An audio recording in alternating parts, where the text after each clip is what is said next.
Bonsoir à tous, merci beaucoup de m'accueillir, de m'écouter, mais franchement, et je le dis le plus sérieusement du monde, ce sont les échanges que nous aurons ensuite, les questions et les réponses, et j'espère le débat un peu vif, que nous aurons ensuite, qui, à mon avis, feront le plus le sel de cette début de soirée. Alors, je remercie d'abord le proviseur, Jean-Pierre Cantrel. J'ai la chance, que Marc-Antoine Jamet vient de le dire, de voir un petit peu le travail franchement impressionnant qui est fait au lycée. J'ai été vraiment impressionné par ce travail des enseignants qui sont là, investis auprès des lycéens et l'envie d'envoyer un certain nombre d'entre eux vers Sciences Po à Paris. Et puis, bien sûr, Marc-Antoine de m'avoir convié, je le remercie. La période que nous vivons est absolument passionnante. Sur le plan économique, nous avons depuis 6-7 ans, auparavant aussi, mais une période stupéfiante de retournement, de changement qu'il faut essayer d'analyser. Et les observateurs comme les acteurs sont vraiment sont là pour essayer de trouver des clés de lecture. Cet après-midi encore, les événements rebondissent. Vous avez dû entendre qu'Arnaud Montebourg, on avait annoncé l'arrivée d'Arnaud Montebourg à la tête des magasins Habitat. Qui aurait dit que le ministre de la démondialisation, le ministre qui au début avait un contact avec l'économie un peu distant, deviendrait le vice-président, alors non exécutif, des magasins Habitat, qui, je crois, ont eu des difficultés, qui ne fabriquent pas tout en France. Bon, voilà, et moi j'ai plutôt tendance personnellement à applaudir et à approuver. Je trouve que les liens entre le monde politique et les entreprises est très bienvenu, et les allers-retours, alors les allers, les retours, je ne sais pas si Arnaud Montebourg restera dans l'économie ou reviendra en politique, c'est peut-être un petit peu tôt pour le dire, mais je trouve qu'il y a une certaine... je suis plutôt enthousiaste à cette idée de voir ce qu'il va donner dans les affaires. Alors, je le disais, la période est passionnante. On va essayer de sortir un peu, si vous voulez bien, de l'immédiateté, et on va le faire, je vais essayer de le faire avec une certaine modestie, qui n'est pas forcément le propre des journalistes, mais la période qui est difficile à lire et à décrire appelle vraiment de la modestie, parce que nous avons beaucoup d'experts de la crise, mais il y a certainement aussi une crise des experts. On interroge les journalistes, les économistes, ils sont plus à l'aise pour décrire et expliquer ce qui s'est passé les mois précédents que pour dire ce qui va se passer. On va essayer de regarder tout ça ensemble. Le message principal que je vais essayer de vous passer, c'est que ça ne va pas encore mieux, ça ne se voit pas encore véritablement, mais ça va aller mieux. La question, c'est de savoir jusqu'où et pour qui ça va aller mieux sur le plan économique. Bon, à 2 jours du printemps, on ne peut évidemment que s'en réjouir, et on va regarder successivement les questions, la reprise française, la France, où en est-elle? Ensuite, quelles sont la situation économique? Quelles sont ensuite les réformes qui me semblent... Alors la mèche a été un peu vendue, je suis, c'est vrai, plutôt du côté libéral de la force, si je puis dire. On va regarder, je vais évoquer devant vous quelques réformes, et puis on va parler de la mondialisation. Mais avant de rentrer dans le dur du sujet, je me suis posé une question en venant tout à l'heure en voiture. Je me suis dit, au fond, si on me demandait quel est l'événement le plus important dans la sphère économique, dans tout ce que nous vivons en ce moment, ce dont on se souviendra dans quelques années, je ne crois pas que c'est la crise puis la reprise. L'élément essentiel pour moi, des 20 dernières années ou des années que nous vivons en ce moment, c'est vraiment le grand rééquilibrage. Le rééquilibrage qui fait que l'Occident n'a sans doute pas perdu sa puissance économique, mais il a à l'évidence perdu le monopole de la puissance économique. Et d'une certaine manière, ça change tout. Il y a 30 ans, c'est vraiment pas très loin, nous étions seuls, nous les pays développés, et aujourd'hui, il y a une 50aine de pays émergents. Les pays développés représentaient en 2000, il y a 15 ans, en 2000, 57% du PIB mondial. 15 ans plus tard, ils n'en représentent plus que 44%. Vous voyez le glissement en 15 années seulement. Évidemment, il y a un certain nombre de questions qui se posent, une sorte d'angoisse qui nous a saisis tous. Où va-t-on? Et sommes-nous, nous, pays développés, assurés de rester en première division? Si on analyse les choses, on essaye de mettre une analyse ou des mots sur ce qui se passe, je dirais que le mouvement profond, c'est que se referme la parenthèse de deux siècles, au cours de laquelle la taille d'un pays et sa puissance étaient décorrélées, déconnectées. 19e, 20e siècle, des petits pays par la taille, par la population, dirigeaient la planète économique et politique. La France, la Grande-Bretagne, l'Europe, les pays européens, les États-Unis. Ça a changé petit à petit, mais aujourd'hui, la taille d'un pays est absolument un élément essentiel et va peut-être l'être de plus en plus. Je daterai ce basculement ou la prise de conscience de ce basculement 2008, les JO de Pékin.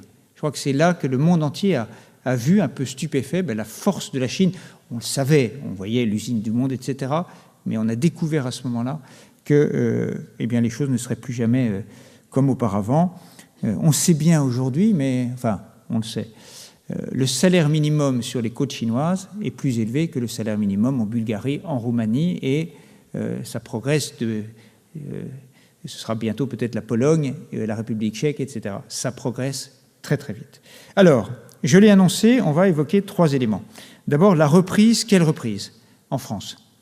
Je suis assez content parce que c'est la première prise de parole, conférence, au cours de laquelle je peux dire depuis 4-5 ans que oui, la reprise est là, ou la reprise va être là, va arriver. Première occasion de se montrer un peu, donc je suis très content, de se montrer un peu, d'être optimiste. La France, ces dernières années, a été, disons, sur de la tôle ondulée, sur le plan économique. La conjoncture était poisseuse. Plus 0,1 par trimestre, plus moins 0,1, plus 0,2. C'était mou, poisseux, on n'en sortait pas. Aujourd'hui, oui, la pente est plus nette et on se remet dans le bon sens. Donc oui, ça va mieux. Est-ce que ça va suivre? C'est évidemment la question. Alors, le premier point, c'est d'où venons-nous? Il faut d'abord en avoir conscience. L'activité économique, et on va montrer un premier graphique, j'ai une quinzaine de slides, pas plus, donc je ne vais pas vous en imposer plus, mais l'activité économique est aujourd'hui à peine au-dessus du niveau de 2008. La France, c'est la couleur rouge, et le point haut, 2008, le point 100, c'est l'activité avant la crise financière et la crise de la zone euro. Point 100, premier trimestre 2008, c'était le niveau haut de la croissance. Où en sommes-nous aujourd'hui, 2015, 7 ans plus tard? Nous avons, nous la France, retrouvé le niveau de 2008 après la chute de 2008-2009, de 2009. Nous avons retrouvé en 2011 le point de 2008, mais nous voyons que depuis la fin 2011, c'est plat, flat, comme on dit. C'est vraiment sur une activité très, très mauvaise. Alors, si on compare avec les autres pays, on voit bien la Grèce, on en prend conscience de la chute incroyable du PIB grec, l'Italie également, qui est dans une situation vraiment difficile, et la Grande-Bretagne et l'Allemagne, qui sont un peu au-dessus de nous. On voit bien donc qu'il y a des grandes différences. On voit le choc, en tout cas, de la crise de 2009, choc que nous n'avions pas connu depuis la dernière guerre mondiale et, sur le plan économique, depuis la crise de 29. Le choc de ces années 2009-2010. Et on voit en même temps que d'autres pays font moins bien, mais que d'autres pays font mieux. Ce qui est intéressant, c'est quand on regarde la courbe rouge, c'est de voir que la Grande-Bretagne et l'Allemagne, au moment de la crise, sont descendus plus bas que nous. Et depuis, ont remonté plus haut. On pourrait dire, il y a les économies trampolines, c'est les économies qui descendent et qui remontent assez rapidement, et la France est plutôt une économie pouf. Vous savez, le pouf dans lequel on se jette devant la télévision, c'est une économie où il y a des amortisseurs. Et les amortisseurs sont bien sûr les prélèvements sociaux, les dépenses publiques qui agissent comme amortisseurs. La crise est moins violente, le rebond est moins net. Je viens de montrer le PIB global. Maintenant, on va regarder un autre graphique, le second graphique, qui montre que la situation, le PIB par tête, par habitant. Au fond, c'est celui dont on ne parle pas, mais c'est celui-là qui compte. puisque c'est celui qui nous permet à tous, qui est notre situation économique. Alors là, on voit que c'est un peu plus difficile pour la France, parce que nous n'avons pas retrouvé le niveau d'il y a 7 ans. La population a augmenté, le PIB, la progression du PIB n'a pas permis de compenser cette augmentation de la population. Et on voit là, évidemment, que la Grèce et l'Italie sont dans une situation toujours très difficile, et en revanche que l'Allemagne est assez nettement au-dessus, puisqu'elle a une démographie plus difficile. Mais ça veut dire que si, le sens économique et politique, c'est que si les Français ressentent une baisse de leur niveau de vie, de leur richesse, ça n'est pas une invention, c'est une réalité. 7 ans pour rien. Nous n'avons pas encore rattrapé le niveau de 2008. Alors, d'où venons-nous? C'est la question que je posais. Évidemment, on aurait pu faire mieux. On va regarder un troisième graphique qui montre que depuis 2014, depuis 1 an, où en sommes-nous depuis 1 an? Alors là, c'est un tout petit peu plus ennuyeux pour la France, parce que nous voyons que la croissance depuis 1 an, en Europe, c'est les 28 pays européens, c'est en France, la ligne rouge, toute droite, que la France est parmi les plus mal lotis. Il y a beaucoup de pays qui ont eu une croissance supérieure depuis 1 an, et on voit que nous sommes non pas dans la même catégorie, mais nous sommes proches de pays dont la situation n'est pas exactement enviable: Chypre, Grèce, alors Autriche, Finlande, Croatie, Italie, et tous les pays à droite sur votre écran ont une situation meilleure, et la moyenne elle-même, tant de la zone euro que de l'Union européenne, est supérieure à la France. Et évidemment, il faut essayer de voir pourquoi la France est dans une situation plus difficile. Alors, moi j'ai un élément de... Collectivement, la zone euro a eu d'abord le choc de la crise financière, puis la crise de la zone euro, les difficultés avec toutes les inquiétudes sur la sortie de tel ou tel pays, la crise des dettes souveraines, des dettes des États. Je crois que la France a eu, mais c'est mon analyse, 2 facteurs spécifiques qui sont la perte depuis plus de 10 ans de la compétitivité de l'économie française, on va y revenir, et un choc fiscal qui a été, je pense, assez mortel, enfin mortel, non, mais qui a eu des conséquences assez lourdes, plus de 60 milliards d'euros en 4 ans de choc fiscal. Évidemment, ça a eu des conséquences fortes. Si on regarde maintenant les facteurs positifs, sur l'économie française. Alors, il y a une formule que vous avez dû entendre 10 fois à la radio ou à la télévision, ou lire, c'est, qu'on entend dans la bouche du gouvernement, c'est « nous bénéficions de planètes qui se sont alignées ». Alors, quelles sont ces planètes qui s'alignent dans la zone euro? Il y a 5 éléments. 5 éléments, d'abord, bien sûr, le contre-choc pétrolier. Le pétrole est au plus bas depuis le 2009, il a baissé même de 30% depuis l'été. J'ai un graphique là-dessus qui montre, bon, ça c'est très facile à lire, c'est la baisse du prix du pétrole. Et on voit bien que c'est un gain de pouvoir d'achat de l'ordre qu'on évalue sur cette année 2015.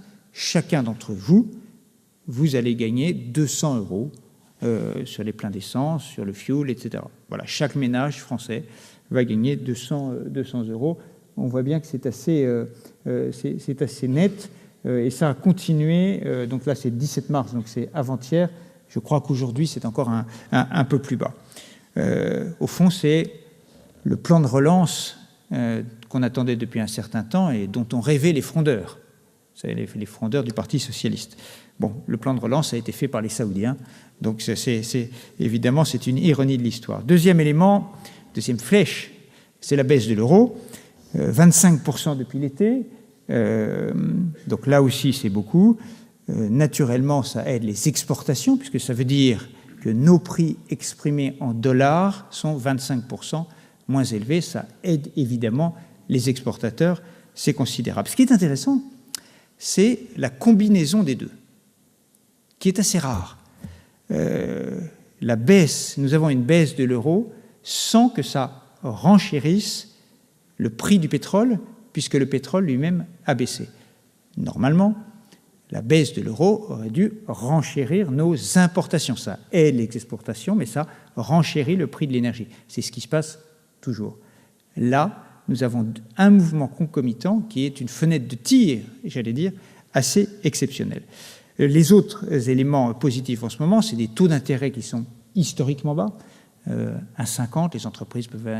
alors ça dépend des maturités, des échéances, mais on peut emprunter à 1,50 aujourd'hui quand on est une entreprise, et les particuliers dans l'immobilier peuvent emprunter très bas. Troisième élément, nous avons aussi un desserrement budgétaire, des politiques budgétaires, qui va dans le bon sens. Au niveau européen, après les périodes de restrictions budgétaires de 2010-2013, jusqu'à la fin 2013, 2014, 2015, 2016, les politiques sont globalement neutres, c'est-à-dire n'ont plus d'effet négatif sur la conjoncture. Elles sont neutres et les déficits sont un peu plus bas.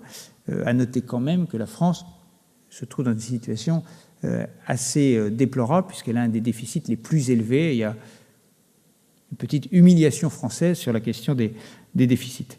La cinquième et les cinquièmes flèches, c'est les mesures qui ont été prises par le gouvernement, qui vont dans le bon sens, ce qu'on a appelé le pacte de responsabilité, c'est-à-dire des baisses de cotisations sociales qui sont assez massives, alors qui entrent en vigueur très progressivement, mais en 2015, ça a commencé en 2014, et en 2015, c'est beaucoup plus puissant. Sans oublier le plan Juncker, là, dont on parle depuis le mois d'octobre-novembre, mais dont on n'a pas encore, on verra la couleur peut-être à l'automne prochain. Disons qu'il y a un effet psychologique qui est positif. Donc ça fait 5 flèches, 5 éléments qui entrent en vigueur. Donc là, il y a une combinaison assez particulière. Et puis, il y a peut-être un 6e élément, alors qui est évidemment très psychologique, mais qu'on utilise un peu en ce moment, c'est un peu l'esprit animal. C'est quoi l'esprit animal? C'est manifestement les Français, les entrepreneurs en ont un peu assez du pessimisme que nous transportons comme un bagage depuis 7 ans. Et il y a l'envie, c'est ce qu'on entend partout, l'envie de tourner cette page-là.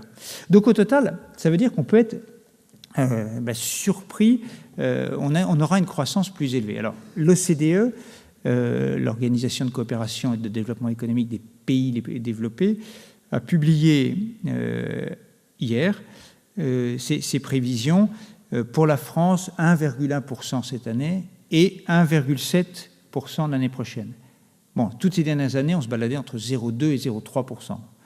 Donc, c'est une amélioration importante. La zone euro sera à un niveau supérieur à la moyenne française.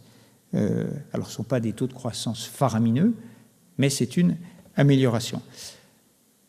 Après, une fois qu'on a dit tout ça, comme nous sommes vraiment au moment de bascule, on ne sait pas très bien ce qui peut se passer. C'est-à-dire que, est-ce qu'on peut être surpris dans le bon sens lors des reprises précédentes, la reprise de 97, où il y avait une baisse du pétrole, il y avait une reprise mondiale des pays émergents qui avait accéléré très fortement, on avait été surpris par l'ampleur de la reprise. Est-ce qu'il peut se passer la même chose? On n'en sait rien, parce que nous sommes dans l'euro, nous n'avons plus aucune marge de manœuvre monétaire, et donc on ne sait pas comment vont réagir les acteurs économiques. Mais bon, le mouvement est clairement bon. Alors après, et puis l'autre élément, c'est que pour l'instant, intellectuellement, raisonnablement, nous pouvons nous dire ça va aller mieux parce qu'il y a les 5 éléments objectifs que je viens de donner. Pour l'instant, les indicateurs de conjoncture, de situation économique, ne disent pas encore ça. On les attend, semaine après semaine.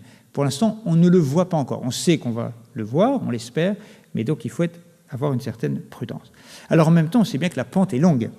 La pente à remonter est longue, d'abord parce que nous avons un mouvement de désindustrialisation en France, toutes les dernières années, une industrie qui pèse moins de 10% du PIB, nettement moins que la Grande-Bretagne aujourd'hui. Il y a eu un déclin, donc il va falloir un certain temps. Est-ce que ça bouge? Un petit peu. Un autre graphique qui le dit, et vous allez voir comme c'est à la fois ténu, mais que ça peut être un peu plus encourageant. Vous regardez les ouvertures et les fermetures d'usines en France. Voilà. En vert, le nombre d'usines créées, en rouge, le nombre d'usines fermées, en noir, le solde.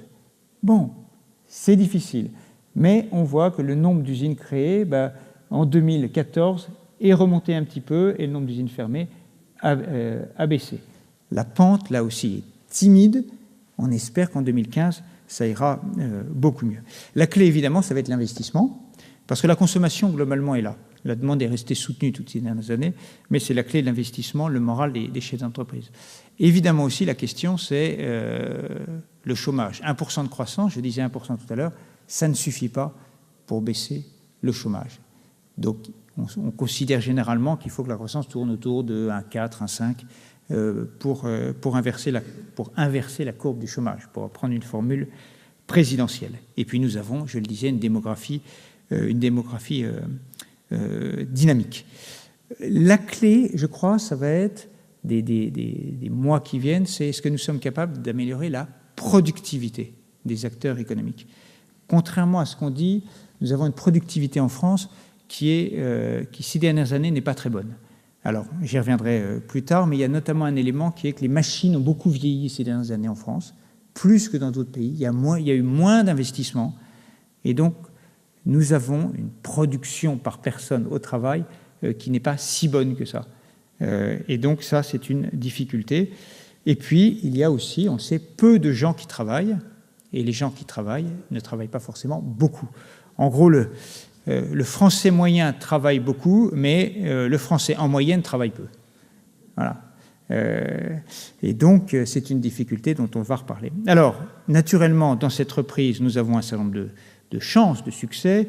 Bien sûr, nous avons des grands groupes qui sont... je crois qu'il faut les défendre dans le transport, dans l'eau, dans l'aéronautique, dans le luxe, dans la pharmacie, dans l'auto, dans la banque. Nous sommes le pays européen qui a le plus qui classe dans les 500 premières entreprises mondiales le plus d'entreprises dans le top. Voilà, même plus que l'Allemagne aujourd'hui. C'est un peu paradoxal, mais nous avons une économie assez diversifiée. Donc ça, c'est positif. Nous avons aussi ce qui est une chance et une incertitude, c'est la transformation numérique qui est à l'œuvre dans l'économie, qui touche absolument tous les secteurs. On le sait dans le commerce depuis une dizaine d'années, on le constate maintenant dans le transport, on voit bien les systèmes de covoiturage, de partage, ça va changer profondément la dynamique de l'économie de l'automobile. L'hôtellerie, on le voit, c'est en train d'arriver. La culture, la presse, nous sommes aux premières loges pour le voir. Et dans ce domaine, les Français sont plutôt dynamiques. Alors non pas les Google, Facebook et autres, mais ont pas mal d'acteurs, un certain nombre d'acteurs de taille moyenne qui sont dynamiques. Et donc ça, c'est plutôt positif. Et puis s'il y avait un facteur de dynamisme dans les années qui viennent, moi j'en parierais sur un, qui est, bien sûr, il y a une génération qui arrive qui est manifestement plus désireuse de créer, d'inventer. Ça se voit notamment dans les écoles d'ingénieurs et de commerce. La proportion de jeunes qui créent leur entreprise ou leur activité, disons pas leur entreprise, leur activité à la sortie de l'école est beaucoup plus élevée qu'il y a 10 ans. Ça se voit dans toutes les écoles. Ça, c'est quand même positif. Mais moi, je parierais sur un facteur qui est l'entrepreneuriat féminin. Je pense que la France a la chance d'avoir un taux d'activité féminine très élevé, beaucoup plus que d'autres pays européens. Et si les plafonds de verre sautent, c'est une réserve incroyable d'idées neuves, de dynamisme, etc. Et les choses sont en train de se faire. Ça se voit là aussi dans les écoles. C'est beaucoup plus paritaire du côté de ceux qui déplacent la ligne, qui innovent, qui inventent, etc. Et je crois si on arrive à casser les cloisons et faire sauter les plafonds de verre, il y a des réserves de croissance, en tout cas d'enthousiasme et de dynamisme assez considérables. Alors en même temps, pour finir sur la conjoncture, la situation économique, et avant de voir un peu les réformes, il y a évidemment quelques risques et quelques risques de bulles. Alors, si on regarde les risques, il me semble que le problème de l'économie, il est surtout politique en ce moment. Et pas seulement français, ils sont géo-éco-politiques. Évidemment, l'Ukraine, Daesh, les équilibres politiques chinois. Nous avons des blocages politiques un peu partout en ce moment. Vous savez qu'aux États-Unis, le Congrès est paralysé, donc le président ne peut quasiment rien faire. En Europe, la poussée, la crainte des populismes partout, et donc qui bloque un peu les gouvernements. C'est une tendance européenne. Au Brésil, il y a des scandales à répétition, ce qui fait que le Brésil, qui était un des miracles des années 2000 et aujourd'hui dans une situation beaucoup plus difficile. On envisage même une récession au Brésil cette année. Et en Russie, la situation économique, évidemment, est liée à la politique autocrate de Vladimir Poutine. Ce qui frappe au total, c'est quand même qu'il y a une inertie politique, une incapacité au niveau mondial, comme au niveau européen, à dégager des politiques économiques communes, à se mettre d'accord. Les G20 dont on parlait beaucoup il y a, quand ils ont été créés,